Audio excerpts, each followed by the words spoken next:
남은 연휴에도 친목 모임을 자제하고 안전한 집에서 충분한 휴식을 취해 주세요. 사람 간의 만남, 접촉이 줄어들면 바이러스의 이동을 막을 수 있습니다. 어제 받은 재난대책본부에서 보내는 메시지인가요? 그 메시지 다 받으셨을 겁니다. 우리 성도님들 어떻게 추석 연휴는 어떻게 잘 보내셨는지 모르겠습니다. 긴 명절이었지만은 아마도 이 코로나19로 인해서 또 힘들고 또는 좀 답답한 그런 시간을 보낸 분들도 아마 많이 계실 겁니다. 만약에 좀 우리의 상황이 이렇지 않았더라면, 만약에 이런 질병이 없었더라면 우리의 이 명절이 얼마나 기쁘고 즐거웠을까, 얼마나 뜻깊었을까. 아마 그런 아쉬움들 다들 가졌을 겁니다. 만약에 역사는 가정이 없다고 하지요. 만일 그때에 만약에 그때 그랬다면 지금 어떻게 되었을까? 이런 질문은 별 의미가 없다는 그런 말입니다.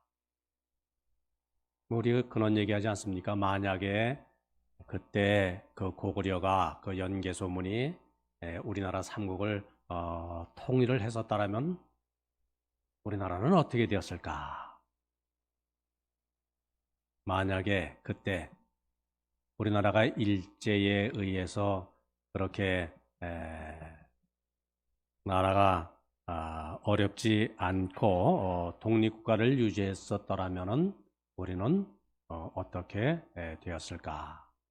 이런 가정들, 이런 만약, 이런 것은 그렇지 않은 역사에 아무런 유익을 줄 수가 없다는 것이지요.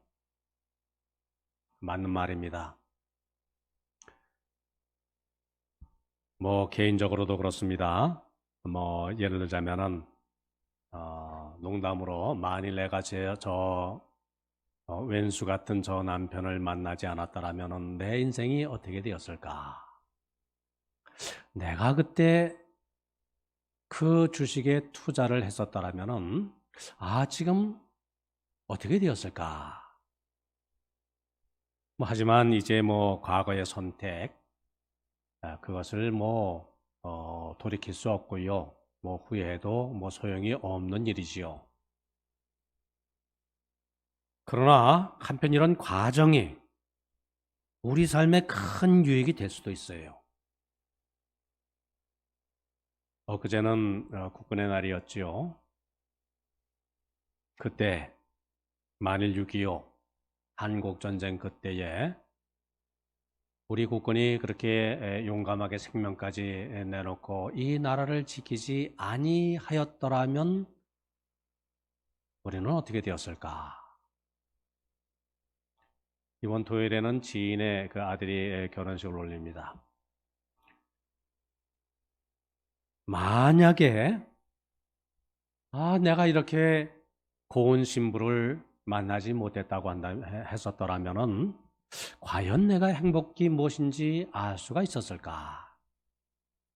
이런 가정, 이런 만약에 이건 우리의 삶을 윤택하게 해주지요. 우리 신앙생활도 마찬가지입니다.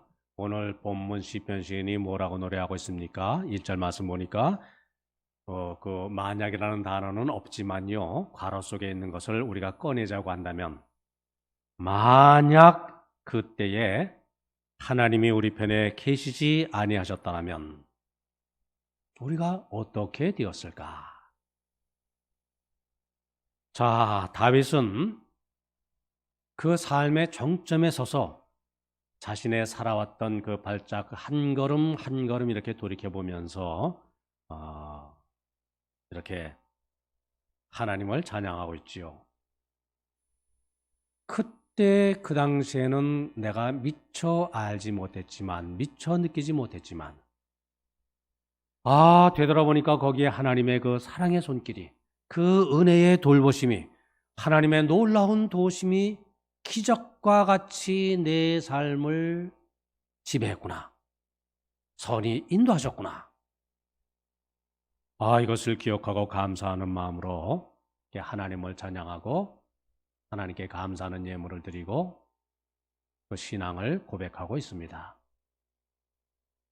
이 시간 우리가 이 시편 시인 다윗의 삶, 우리가 한번 좀 잠깐 돌아보면서 다윗의 고백을 되새길 필요가 있습니다. 첫째, 만약 그때에 하나님께서 나를 선택하지 않으셨더라면, 자, 그러면은 나 다윗은 어떻게 되었을 것인가? 우리가 이런 생각을 할 수가 있는 것이지요. 우리가 비교적 다윗의 그 일생은 잘 알고 있습니다. 그 당시 선지자 사무엘, 초대 이스라엘 왕인 사울이 하나님의 뜻대로 나라를 통치하는 일, 이거는 이제 실패했구나, 끝났구나, 그런 판단을 내렸습니다. 그래서 이제 시골 촌부 이새의 집에 가서 하나님께서 선택하신 그 아들 중에 하나, 그에게 기름을 부어라, 그 지시를 받았습니다. 기름 부음 무슨 말이죠?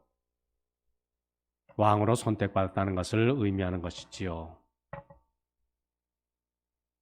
자, 사무엘이 이새의 집에 갔습니다. 그 아들들이 나오는데 그 아들들이 모두가 다 인물들이 출중합니다. 용모가 뛰어납니다. 사람들이 다 준수합니다. 하지만 보잘것없어 보이는 막내 다윗을 선택해서 다윗에게 기름을 부었습니다. 자, 만일 그때에 사무엘이 하나님의 음성을 듣지 않고 또는 잘못 판단하고 그저 인간적인 그 눈으로 볼 때 그 용모가 뛰어나고 그저 그 준수한 그 다윗의 형들에게 기름을 부었더라면 다윗의 인생이 어떻게 되었을 것인가? 우리가 다 그렇습니다. 우리의 지나온 우리의 삶을 되돌아보면서 우리가 하나님께 감사할 것이 많죠. 그런데 그 감사의 제목 중에 가장 감사해야 할 것은 다름이 아닙니다. 하나님께서 나를 선택해 주셨다는 이 하나님의 은혜, 이것이 가장 으뜸이 되는 감사의 제목입니다. 하나님의 선택. 자, 하나님께서 만일 나를 선택해 주시지 아니하셨더라면 오늘 나는 어디서 무엇이 되어 있을 것인가? 시편 시인 139편에서 뭐라고 노래하고 있습니까? 하나님께서 모태에서부터 어머니의 뱃속에서부터 나를 조성하셨습니다. 나를 만드셨습니다. 그리고 내가 이 세상에 태어나기 이전에 하나님의 생명책에 내 이름을 기록을 하셨습니다. 이거 얼마나 대단한 위대한 신앙의 고백인지 모르지요. 신약의 사도 바울은 한 걸음 더 나가고 있지 않습니까? 에베소 1장 4절, 곧 창세 전에 그리스도께서 우리를 택하사, 뭐라고요? 언제 우리를 택하셨다고요? 하나님께서? 이 세상 우주 만물을 창조하기 그 이전에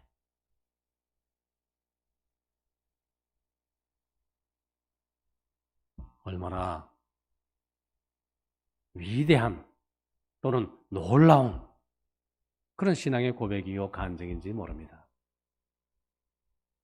자, 우리가 이 선택에 있어서 가장 중요한 핵심은 무엇이냐? 하나님의 선택, 하나님의 구원은 단순히 내 행동, 나의 노력에 의해서 시작된 것이 아니다 하는 사실입니다.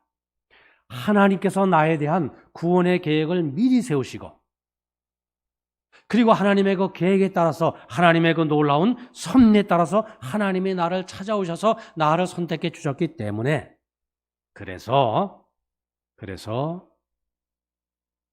우리에게 하나님의 자녀되는 이 놀라운 복이 주어졌다는 사실입니다. 구원은 뭐라고요? 언제나 하나님으로부터 시작이 되었다. 그죠? 요한복음 3장 16절 말씀, 하나님이 세상을 이처럼 사랑하사. 뭐라고요? 사람들이 내가 하나님을 이처럼 사랑하사. 그 아닙니다. 하나님께서 세상을 이처럼 사랑하사.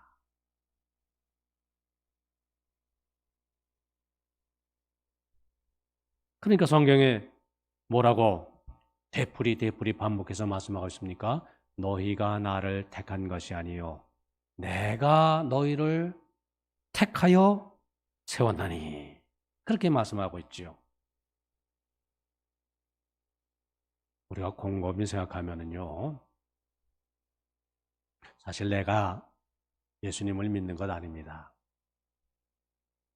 하나님께서 나에게 믿음을 주셔서 예수님을 나의 구주로 믿게 하신 것이지요. 그게 우리 신앙 고백의 또 핵심적인 내용입니다. 하나님이 우리를 구원하시고자 하는 영광스러운 계획을 가지고 계셨기 때문에 나를 선택하시고 우리의 구원을 이루신 줄 믿습니다. 내가 돌이켜보면은 믿지 않는 사람들보다 내가 더 잘난 것이 있는 것 아닙니다. 똑똑한 것도 아니고요. 더 좋은 점이 있는 것도 아닙니다만은 그런 것이 문제가 아니라 하나님께서 그 영광스러운 계획을 가지고 계셨고 그 계획 섭리 속에서 나를 사랑하셔서 나를 선택하시고자 하시는 뜻이 계셨기 때문에 내가 오늘 하나님의 자녀되는 놀라운 축복, 구원의 역사를 내가 덧입게 되는 줄 믿습니다. 창세전에 그리스도 안에서 우리를 택하사 창조되기 이전에, 세상이 만들어지기 전에 나를 택하셨다. 이제 내가 예수님을 나의 구주로 믿어야 되겠구나. 이제 내가 교회 다녀야 되겠구나. 이제 신실한 신앙이 되겠구나. 내가 그런 믿음에 결단하기 이전에, 그러니까 나의 믿음을 보고 나를 선택하신 것이 아니라 말씀하시는 것이죠. 내가 태어날 때에 저 녀석 그 장래의 그 가능성을 하나님께서 미리 보시고 나를 선택하셨다. 이것 아니지요. 전적인 하나님의 은혜 속에서 나를 선택하셨다. 그 신앙의 고백이 뭐라고요? 창세전에 나를 선택하셨다. 그 말씀이지요. 자, 그리고 이 선택은 언제나 뭐라고요? 그리스도 안에서 이루어진 선택. 하나님의 선택 예정의 자리는 언제나 어디? 예수 그리스도, 우리 주님 안에서. 그러므로 우리가 이렇게 말해서는 안 됩니다. 하나님께서 나를 선택하시기로 예정하셨기 때문에 나는 자동적으로 하나님의 자녀, 하나님의 백성이 되었다. 믿음이 좋은 것 같지요. 근데 거기에는 문제가 있습니다.